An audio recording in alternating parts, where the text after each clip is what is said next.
অর্থাৎ না করলেও তার ঈমান আছে, করবে, কিন্তু যে পর্দার বিধান পছন্দ করে না, আর বলতে হবে না তুমি বেঈমান, তোমার কথায় প্রমাণ হয়ে গেল তোমার ঈমান বিদায় হয়ে গেল। ভালো করে বুঝেন, একজনে ইসলামের রাজনীতি করে না, আর একজনে ইসলামের রাজনীতি পছন্দ করে না। যে রাজনীতি করে না সে মুমিন, যে পছন্দ করে না সে বেঈমান। বুঝেন বুঝেন, বলে ধর্মর সাথে রাজনীতির মধ্যে ধর্ম টানবা না, খবরদার। কেন? বলে আগুন আর পানি এক জায়গায় করা যাবে না। ভালো করে বুঝো, সেদিনও এক জায়গায় বলেছি, ঢাকায় জমিনে যত নীতি আছে, নীতি আদর্শ, সব নীতির মধ্যে শ্রেষ্ঠ নীতি হলো ইসলামের নীতি। দীনিয়াল ইসলাম দীনু মাওকাহু আরজু কুফরানান আফওয়ান ইনদাহু মুক্তাদায়া নবিয়্যুন ওয়া সাহবুহু নুজুমুন লিল হিদায়া ফি জামাহু। ইসলামী নীতি সুন্দর এবং শ্রেষ্ঠ নীতি। জমিনে এমন পরিপাটি সুন্দর কল্যাণমুখী নীতি কারো কাছে নাই। দুনিয়ার সব নীতি নাপাক, ইসলামের নীতি হলো পাক।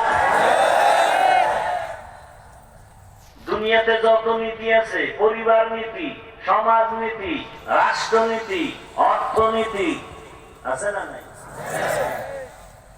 দুনিয়াতে যত নীতি সবগুলো নাপাক, একমাত্র ইসলামের নীতি পাক। পরিবার নীতির মধ্যে ইসলামের পরিবার নীতি শ্রেষ্ঠ নীতি।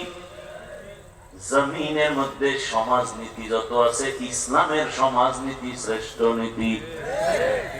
ইসলামের অর্থনীতি শ্রেষ্ঠ নীতি, ইসলামের রাজনীতি শ্রেষ্ঠ নীতি।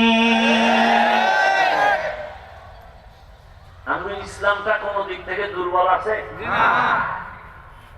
তো তাল মিলান কেন? বেঈমানরা ইসলামকে ছোট করে, আপনি চুপ থাকেন কেন?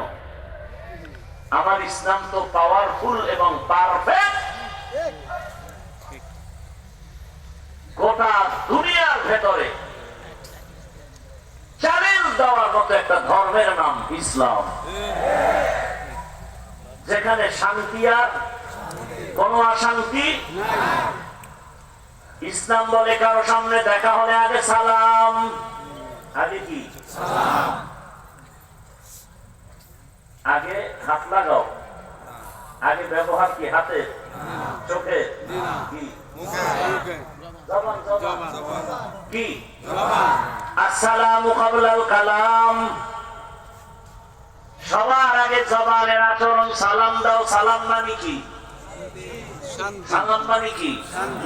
আমি যখন বললাম আসসালামু আলাইকুম, অর্থ হলো তোমার উপরে শান্তি বর্ষিত হোক। সে বলবে কি?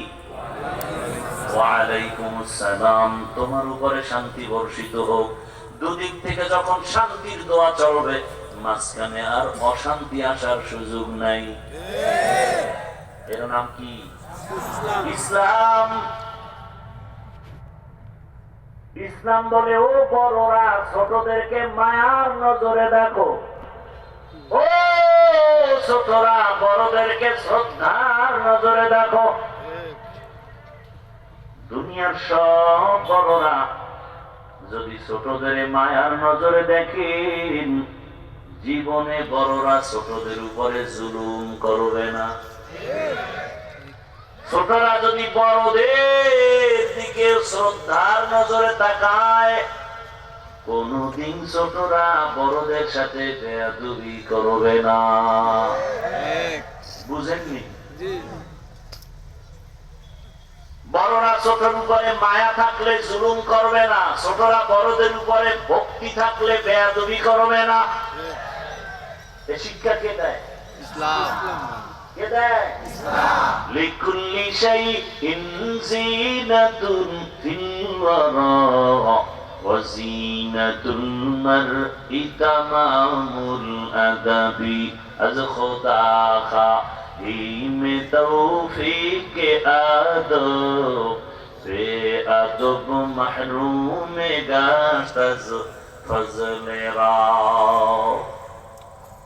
আমি কোন দলের নেতা হয়ে বসছি না, মাহফিল কোন দলের না, বরং আমি প্রচলিত কোন ইসলামী রাজনীতি কোন দলের দায়িত্বে নাই।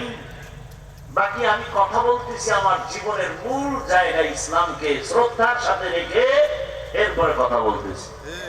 আমার সব কিছুর মূল আমার ইসলাম। আমি ইসলামকে মাথার মুকুট বানায় কথা বলতেছি। ইসলামের অর্থনীতির মতো পবিত্র অর্থনীতি দুনিয়াতে আর নাই। ইসলামী সমাজনীতির মতো পবিত্র নীতি জমিনে নাই। ইসলামের পরিবার নীতি এক একটা যদি আলোচনা করা হয়, কে বলে কয় ইসলামী অর্থনীতি নাই। অথচ আল্লাহর কসম করে সেদিনও বলছি ঢাকার এক জায়গায়, আল্লাহর জাতের কসম, এ জমিনে যতদিন পর্যন্ত ইসলামের অর্থনীতি বাস্তবায়ন হবে না, ততদিন পর্যন্ত এ জমিন থেকে দারিদ্র বিমোচন হবে না। খয়রাতি আরো খয়রাতি হবে, সব ফকির হয়ে যাবে, ধনী আরো ধনী হবে। ইসলামী অর্থনীতির এক মূল পয়েন্টের নাম যাকাত। ইসলামী অর্থনীতির এক পয়েন্টের নাম করজান হাসানা। ইসলামী অর্থনীতির এক পয়েন্টের নাম সাদাকাতুন জারিয়া। যাকাত যদি পাই পাই হিসাব করে আদায় করা হয়, আমার দেশে যাকাত 99% দেওয়া হয়, 1% আদায় হয়। আল্লাহ কয় যাকাত আদায় করো, দেইও। যাকাত দাও বলে না, আদায় করো। দেওয়াও বুঝে না, আদায়ও বুঝে না। যারা যাকাত দেয় না ঠিক মতো, যাকাত দেয়াটাকে অনেকে জরিমানা মনে করে, কিয়ামতের আলামত। ইসলামী অর্থনীতি যদি চালু হয় 10 বছর টাইম, পরিপূর্ণ যদি অর্থনীতি চালু হয়, এদেশে আর দারিদ্র বিমোচন থাকবে না, কোন দরিদ্র থাকবে না। আমি তো বুঝি না অর্থনীতি কি। সমাজনীতি চালু হবে, জবান দিয়ে কাউকে গালি দেওয়া যাবে না, কারো দোষ পেছনে বলা যাবে না, জবান দিয়া মিথ্যা কথা বলা যাবে না। জবানের পাওয়ার কত, এই জবানটারে কন্ট্রোল করো। জবানের কথায় প্রমাণ করে দিলাম আমি একজন আলেম, আমি একজন মানুষ, আমি একজন আদবওয়ালা মানুষ। জবানটারে কন্ট্রোলে নাও। এই জবান দিয়া যখন একটা কথা বলিয়া অপরিচিত একটা মেয়েকে বলে আলহামদুলিল্লাহ তোমাকে কবুল করেছি, অপরিচিত মেয়েটা এখন সাক্ষীর সামনে হয়ে গেল স্ত্রী। হাতে বানাইলো না জবানে? আবার যদি জবানটা ঘুরাইয়া ও এখন স্ত্রীকে বলে তালাক, আছে না গেছে? বিদায় করলো কে? জবান। এজন্য আল্লাহ কয় জবানটারে কন্ট্রোল কর। জবান বড় দামি এক সম্পদ, আবার ভয়ঙ্কর অস্ত্র। বিচারপতি বিচারের জায়গায় বসে জিহ্বাটা নাড়ায়, ডান দিকে তাকায়, ফাঁসির আসামিকে বলে তুমি বেকসুর খালাস। ফুলের মালা গলায়, এই জিহ্বা দিয়ে আবার বাম দিকে জিয়া যদি বলে ওরে ধর, নিরপরাধের হাতে হ্যান্ডকাফ, জেলখানায় চলে গেছে। নিরপরাধ মানুষ হয়রানির শিকার হবে না। ভাইরা আমার, জবানের কথায় আপন পর হয়ে যায়, বন্ধুটাও শত্রু হয়ে যায় জবানের একটা কথার দ্বারা। নবী বলেন খায়রুন নাস মান ইয়ানফাউন নাস, জমিনে ভালো মানুষ ওই ব্যক্তি যার দ্বারা অন্যের কোনো উপকার ছাড়া ক্ষতি হয় না। হাতের দ্বারাও ক্ষতি না, চোখের দ্বারাও ক্ষতি না, জবানের কথার দ্বারাও ক্ষতি না। জবান বড় দামি এক সম্পদ।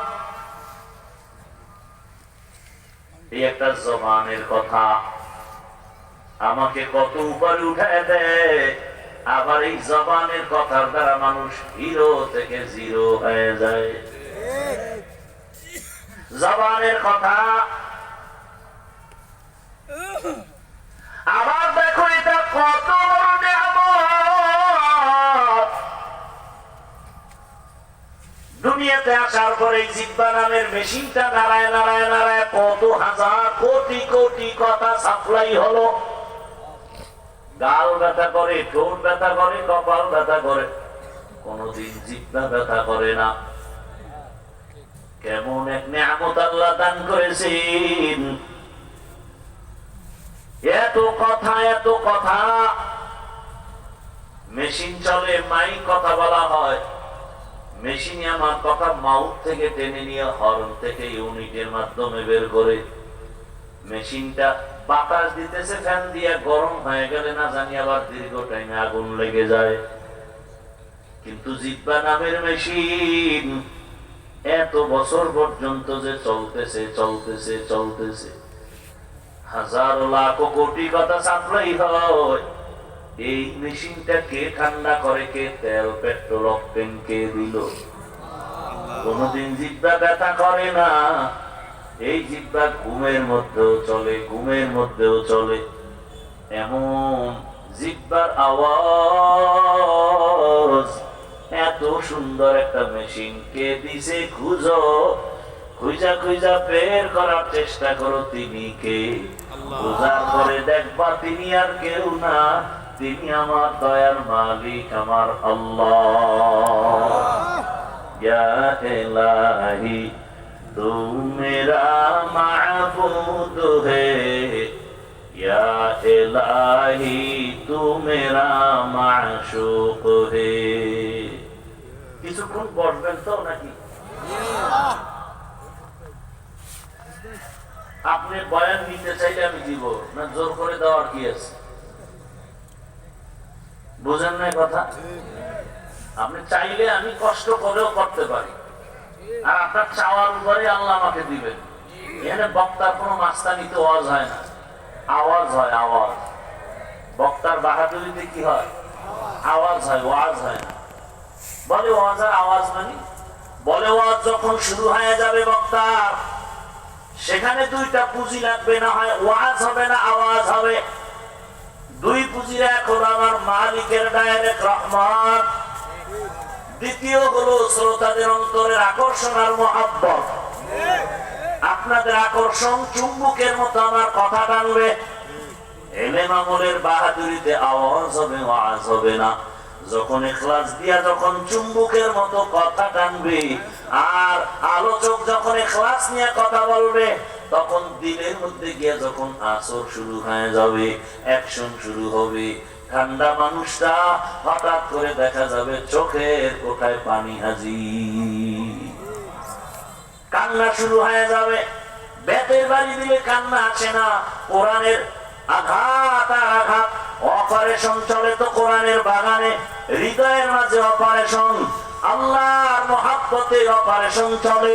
দিলটা নরম হয়ে গেছে, চোখের থেকে পানি বের হওয়া শুরু হয়ে গেছে।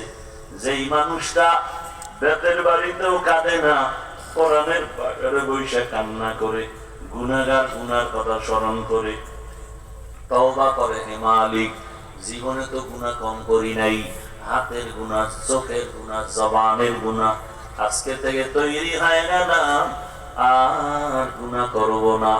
জীবনে মসজিদে যায় না, ফজরে গিয়া মসজিদে সবার আগে হাজির হয়ে যাবে। ভাইরা আমার, এই জন্য আপনাদের আগ্রহ থাকলে কিছু কথা বলা যায়, আর বলবো কি তাও তো জানি না, বলবো